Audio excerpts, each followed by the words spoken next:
शेर अफजल साहब, बहुत से मौज़ूआत हैं जिस पर तहरीक इंसाफ के किरदार से मुतालिक सवाल उठता है, लेकिन दो बड़े चैलेंजेस जिसका पाकिस्तान को इस वक्त सामना है, बलूचिस्तान में दहशतगर्दी के वाक़यात और खैबर पख्तूनख्वा में या खैबर पख्तूनख्वा से होने वाली दहशतगर्दी, और फिर अफगानिस्तान के किरदार के हवाले से पाकिस्तान की शिकायत और तहफ़्फ़ुज़ात हैं।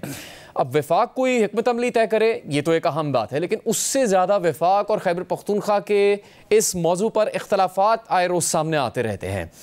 पहले तो हम आपसे पूछना चाहते हैं कि खैबर पख्तूनख्वा में क्या इससे मुताल्लिक कोई इत्तफ़ाक़ राय नहीं है कि दहशतगर्दी के ख़िलाफ़ कार्रवाई करनी है, दहशतगर्दी को ख़त्म करने के लिए इकट्ठे मिलकर बैठकर फ़ैसला करना होगा और कार्रवाई करनी होगी, और तहरीक इंसाफ में भी इससे मुताल्लिक क्या मुकम्मल इत्तफ़ाक़ नहीं है? आप उस सूबे के नुमाइंदे भी हैं, कौमी असम्बली के रुकन के तौर पर भी मौजूद हैं, असल में राय है क्या वहाँ पर? बहुत शुक्रिया। दहशतगर्दी सूबे और वफाक की मुश्तरका ज़िम्मेदारी है और इससे निपटने के लिए तमाम स्टेक होल्डर्स का एक पेज पे होना ज़रूरी है। बदकिस्मती से स्टेक होल्डर्स एक पेज पे नज़र नहीं आ रहे हैं। दहशतगर्दी और सियासी अदम इस्तेहकाम जो हैं एक दूसरे के साथ जुड़े हुए हैं। खैबर पख्तूनख्वा में दहशतगर्दी जो हैं वो सलामती कमेटी के इजलास के बाद और बढ़ गई है। आज ही मेरे हल्के लकी मरवत में 7 फ़ौजी जो हैं शहीद हुए हैं। मुझे इल्म नहीं है कि मेन स्ट्रीम मीडिया पे ये खबर आई है या नहीं, लेकिन आए दिन खुद हुकाम ने मुझे अपने ज़िले में आने से मना किया है कि जी आपके जान के लाले पड़े हुए हैं, और तकरीबन बहुत सारे अवामी नुमाइंदे जो हैं अपने हलकों में नहीं जा सकते हैं। ये जो दहशतगर्दी की जंग है ये CTD पे डालना किसी CTD की ज़िम्मेदारी है। ये न सिर्फ CTD जो है किसी हद तक जो है खैबर पख्तूनख्वा में दहशतगर्दी से निपटने की थोड़ी बहुत सलाहियत रखती हैं, लेकिन CTD या पुलिस या सूबाई अदारे जो हैं उनकी तरबियत जो है वो जंग के लिए नहीं होती है। गोरीला जंग जो बेसिकली मिलिटेंसी हो रही है, मैं खैबर पख्तूनख्वा के मिलिटेंसी के डायनामिक्स पे बात कर रहा हूँ। और दूसरी बात ये है कि ये लोगों का बसाया जाना, जो तलाल चौधरी साहब के बयान की बात आपने की, ये एक गलत फ़ैसला था, लेकिन ये गलत फ़ैसला जो है ये तमाम सियासी क़ुव्वतें बशमूल PMLN, पीपल पार्टी, PTI सब ने मिल के किया था। JUI भी इसमें शामिल थी, और इसकी जो इम्प्लीमेंटेशन है ये उस वक्त हुई जब जनरल फैज़ साहब जो थे कोर कमांडर पेशावर थे, जब PDM की हुकूमत थी। तो लिहाजा ये अपनी ज़िम्मेदारी से जो है बरीगुज़िम्मा नहीं हो सकते हैं। आज जो दहशतगर्दी हो रही है इसमें लगता ये है कि गुज़िश्ता 2-2.5 माह में मिलिटेंट्स की बहुत बड़ी तादाद जो है वो दरअंदाजी करके सरहद पार से खैबर पख्तूनख्वा में दाखिल हुई हैं। जो साबिका फाटा अजला थे और जिनको अब मर्ज अजला कहा जाता है, वो अजला टारगेट्स हैं। अब ये बंदोबस्ती इलाकों की तरफ भी बढ़ी है। कर कुआट और डेरा इस्माइल खान को भी बशमूल लकी मरवत इन्होंने अपनी लपेट में लिया हुआ है। पड़ा चिनार पहले से दहशतगर्दी का शिकार है। जहाँ तक मौके पर फील्ड पे हुकूमती अदारे या फ़ौज अफवाज पाकिस्तान का दहशतगर्दी से निपटने की सलाहियत का ताल्लुक़ है, मेरा ख़्याल ये है कि फ़ौज काफ़ी अरसे से ये कोशिश कर रही थी कि इस जंग में आवाम को भी शामिल किया जाए और कबाइल ख़ुद भी हथियार उठा लें। आपने काफ़ी तफसील सामने रखी है। अब जब इसके लिए फ़ैसला साजी का मौका आता है, जैसे आपने ख़ुद कहा कि वफाक और सूबे की मुश्तरका ज़िम्मेदारी है दहशतगर्दी के ख़िलाफ़ फ़ैसला करना, तो उसमें आप ख़ुद उन राय रखने वालों में शामिल हैं जिनकी तरफ से कहा गया कि तहरीक इंसाफ को कौमी सलामती कमेटी के इजलास में शिरकत करनी चाहिए, पर तहरीक इंसाफ ने शिरकत नहीं की।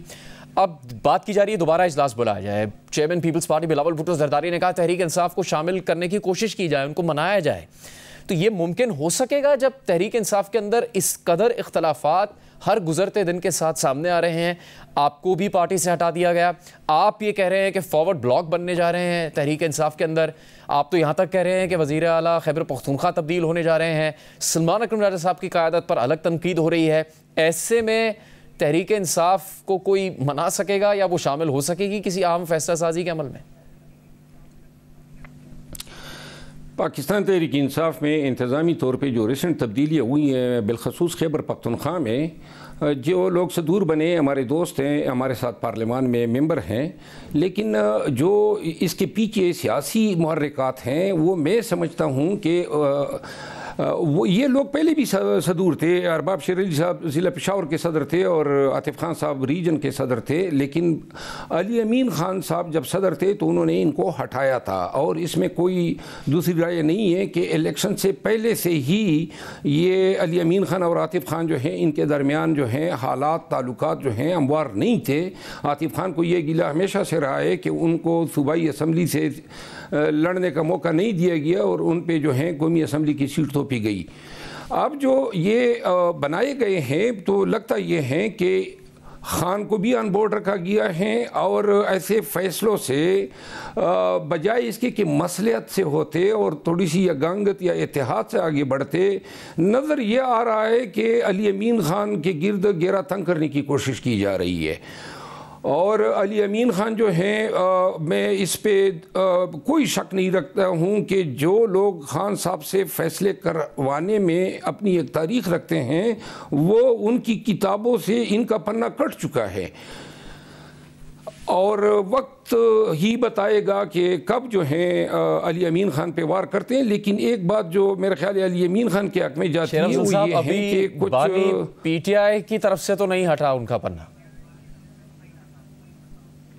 अब देखिए मैं अभी देख रहा हूँ ना, अली अमीन ख़ान गुज़िश्ता 10 दिनों से या 8 दिनों से इस्लामाबाद में मुंतज़िर हैं कि बानी PTI से मुलाकात करेंगे और हर रोज़ जो हैं उनको मुलाकात नहीं दी जाती है।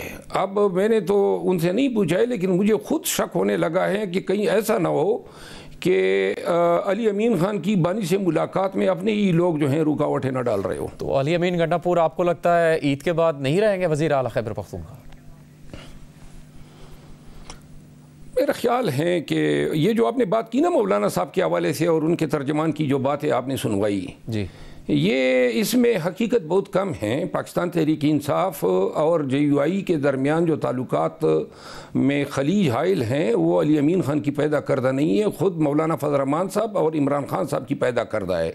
दोनों ने एक दूसरे के ख़िलाफ़ ऐसे बयानात दागे हैं माजी में कि दोनों पार्टियों के जो अरकान हैं वो एक दूसरे की तो हालिया बयान देखना था। अभी ताज़ा इंटरव्यू में उन्होंने एक तंज़ किया है मौलाना फजल रहमान की सियासत पर। जी अगर तंज़ किया है तो कोई गलत तो नहीं किया है। मौलाना साहब तो फरमाते आए हैं कि वो अपने सियासी मामलात और मामलात जो हैं ग़ैबी इमदाद से चला रहे हैं। तो ये इस तनाजुर में और दूसरी बात ये है कि क्यों कर मौलाना साहब जो हैं ये कैसे अलाइंस का हिस्सा बनेंगे जिस अलाइंस से फ़ायदा PTI को होगा।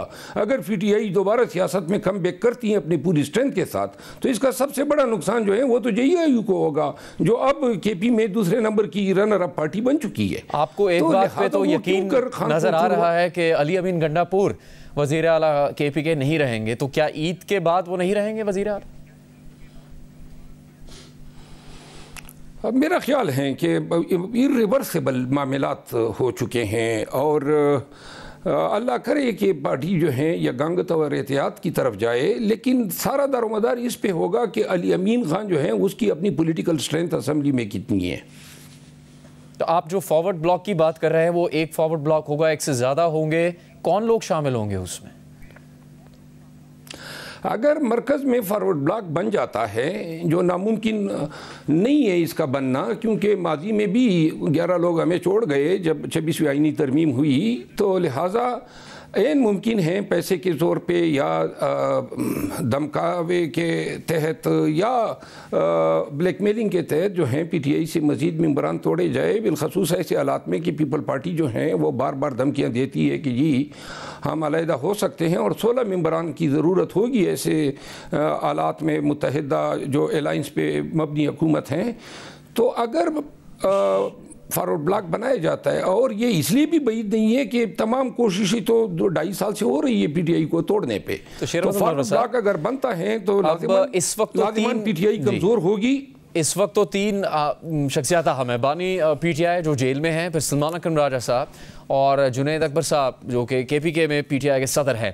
तो वज़ीर आला तो खैबर पख्तूनख्वा के अली अमीन गंडापुर है, आपने भी तस्दीक की कि वो इस्लामाबाद में हैं, लेकिन उनकी मुलाकात नहीं हो पा रही बानी PTI से। वो मुलाकात कौन नहीं होने दे रहा? क्या वो सलमान अकरम राजा साहब नहीं चाहते कि उनकी मुलाकात हो बानी PTI से?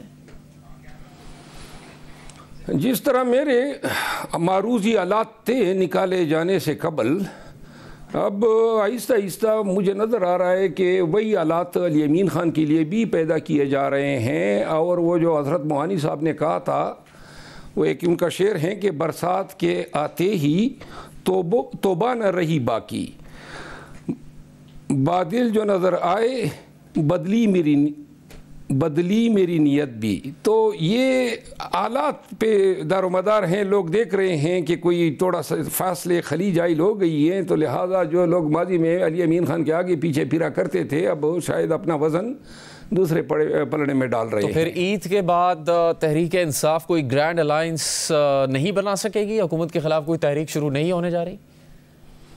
देखिए, ग्रैंड अलायंस, पहली बात तो ये है कि अगर कोई तहरीक, तो मैं नहीं समझता हूँ कि कोई तहरीक चलाने के काबिल हैं। हम बहुत ज़्यादा डिवाइड होते जा रहे हैं, इंतशार का शिकार हैं, कमज़ोर हैं। वर्करों की हिम्मत 26 नवंबर की गोलियाँ चलाने के बाद टूट चुकी हैं। इसके लिए लोगों को मुतारिक करना होगा। और जहाँ तक ग्रैंड अलायंस की बात है, ग्रैंड अलायंस एक JUI ही रहती है। और JUI जो है, अभी 2.5 माह कबल तक तो हुकूमत के हक़ में उन्होंने वोट डाला है। और गरचे बेटी तो अपोजिशन बेंचेस में है, लेकिन मेरा ख्याल है कि अज़्ब इक़्तिदार के पार्टियों से ज़्यादा उनके प्रिविलेजेस हैं, पर्क्स हैं। और उनको क्या पड़ी है, आज तक जो है उनकी तारीख़ है कि एंटी एस्टेब्लिशमेंट सियासत कभी JUI ने की ही नहीं है। तो लिहाजा JUI के आने के हवाले, हाँ, आ सकती हैं ऐसी सूरत में कि मौलाना साहब जो हैं अपनी अहमियत को यूटिलाइज़ करते हुए 6-7-8 माह तक जो है इस अलायंस की सरबराही सरअंजाम दे के फिर कहें जी कि हम आगे नहीं चल सकते हैं और ये 8 महीने का वक्त ज़ाय कर दे। आपको लगता है कि सलमान राजा साहब बतौर सेक्रेटरी जनरल पार्टी के जो फैसले कर रहे हैं वो ठीक कर रहे हैं पार्टी के लिए? कोई फ़ैसला दुरुस्त नहीं है। ये फ़ैसले तो नहीं है। PTI में असल सूरत हाल ये हैं कि एक वो पश्तो में एक लफ्ज़ है अड़ दुगड़, यानी कि जो चीना जपटी का माहौल है। अब अंदर लोगों को ले जाया जाता है और उनको ले जाने के बाद उनको प्रेजेंट किया जाता है और जो असबे यानी मतलूबा जो फ़ैसले हैं वो करवाए जाते हैं और लोगों को या गिराया जा रहा है या उठाया जा रहा है। ये जो तहरीक चलाना, एहतजाज करना, मैंडेट रिकवर करना, खान को छुड़ाना, ये पसे पुष्ट जा चुके हैं।